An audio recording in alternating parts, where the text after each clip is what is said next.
Hi நண்பர்களே, நம்ம இப்போ என்ன பண்ண போகிறோம் பார்த்தோம்னா எக்கு மசாலா தாங்க. சூப்பராக ஈஸியாக டேஸ்ட்டாக குயிக்காக அந்த ரெசிபி பண்ணலாங்க. வாங்க இப்போ வந்து எக்கு மசாலா பண்ணுறதுக்கு ஒரு ஜாரில் நம்ம வந்து ஒரு 2 பெரிய தக்காளி எடுத்து கட் பண்ணி சேர்த்துக்கிறேன். சேர்த்துட்டு புதினா வந்து கொஞ்சமாக சேர்த்துக்கோங்க. கொத்தமல்லி இந்த அளவுக்கு சேர்த்துக்கோங்க. இன்னும் சேர்த்துக்கிறதா சேர்த்துக்கோங்க, ரொம்ப சேர்த்துக்க வேண்டாம். சேர்த்துட்டு இதை வந்து பேஸ்ட் பண்ணி தனியாக எடுத்து வச்சுக்கோங்க. இப்போ வந்து நம்ம மசாலா செய்கிறதுக்கு நம்ம ஒரு 4 எக்கு எடுத்து அதில் வந்து மிளகுத்தூள், மஞ்சத்தூள், உப்பு, கொத்தமல்லி தழை இதெல்லாம் சேர்த்துட்டு நல்லா கலந்து விட்டுக்கோங்க. நல்லா கலந்து விட்டு தனியாக எடுத்து வச்சுக்கோங்க.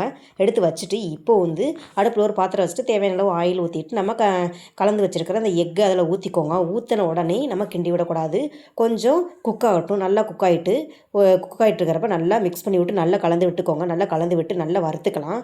நல்லா பாருங்கள், அந்த எண்ணெயிலே நல்லா வறுத்துட்டு தனியாக எடுத்து வச்சுக்கோங்க. வச்சுட்டு இப்போ வந்து அடுப்பில் ஒரு பாத்திரம் வச்சுட்டு தேவையான அளவு ஆயில் ஊற்றிக்கோங்க. ஆயில் ஊற்றிட்டு கடுகு உளுந்தம் பருப்பு போட்டு பொரிய விட்டுக்கலாம். பொரிய விட்டுட்டு ஒரு பெரிய வெங்காயம் கட் பண்ணி வச்சுருக்கிறேன், அதையும் சேர்த்துட்டு கொஞ்சமாக கருவேப்பிலை சேர்த்துக்கலாம். சேர்த்துட்டு வெங்காயத்தை நல்லா வதக்கிக்கோங்க.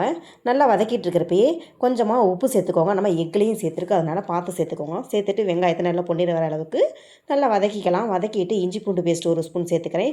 சேர்த்துட்டு அதையும் சேர்த்துட்டு பச்சை வாசனை போகிற அளவுக்கு நல்லா வதக்கிக்கலாங்க. நல்லா வதக்கிட்டு இப்போ வந்து நம்ம தக்காளி, புதினா, கொத்தமல்லி இதெல்லாம் பச்சையாகவே நம்ம பேஸ்ட் பண்ணி வச்சுருக்கிறோம், அதையும் சேர்த்துக்கலாம். சேர்த்துட்டு நல்லா மிக்ஸ் பண்ணி விட்டு நல்லா பச்சை வாசனை போகிற அளவுக்கு நல்லா வதக்கிக்கோங்க.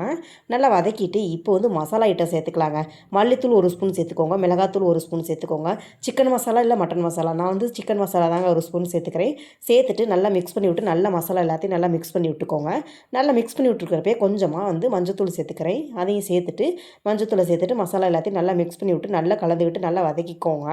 நல்லா வதக்கிட்டு நல்லா பாருங்கள், நல்லா எண்ணெய் பிரிஞ்சு வர அளவுக்கு நல்லா மிக்ஸ் பண்ணி விட்டு நல்லா வதக்கிக்கலாங்க. அதுக்கு வந்து இப்போ என்ன பண்ண போகிறோம் பார்த்தோம்னா கொஞ்சமாக தண்ணி சேர்த்துக்கோங்க, ரொம்ப சேர்த்துக்க வேண்டாம். சேர்த்துட்டு ஒரு மூடி போட்டு ஒரு 2 நிமிஷம் வச்சு எடுத்துட்டு நல்லா தண்ணி பாருங்கள் நல்லா குறைஞ்சிருச்சு. குறைஞ்சி நல்லா எண்ணெய் பிரிஞ்சு நல்லா வந்துருச்சு. இப்போ வந்து நம்ம வந்து வறுத்து வச்சுருக்கிற எக்கை இதெல்லாம் சேர்த்துக்கலாங்க. அவ்வளோதாங்க, எக்கு மசாலா ரெடிங்க. சூப்பராக இருக்குங்க. எல்லா மசாலா எல்லாத்தையும் நல்லா முட்டையில் நல்லா மிக்ஸ் பண்ணி விட்டு நல்லா கலந்து விட்டுக்கோங்க. நல்லா கலந்து விட்டாச்சு.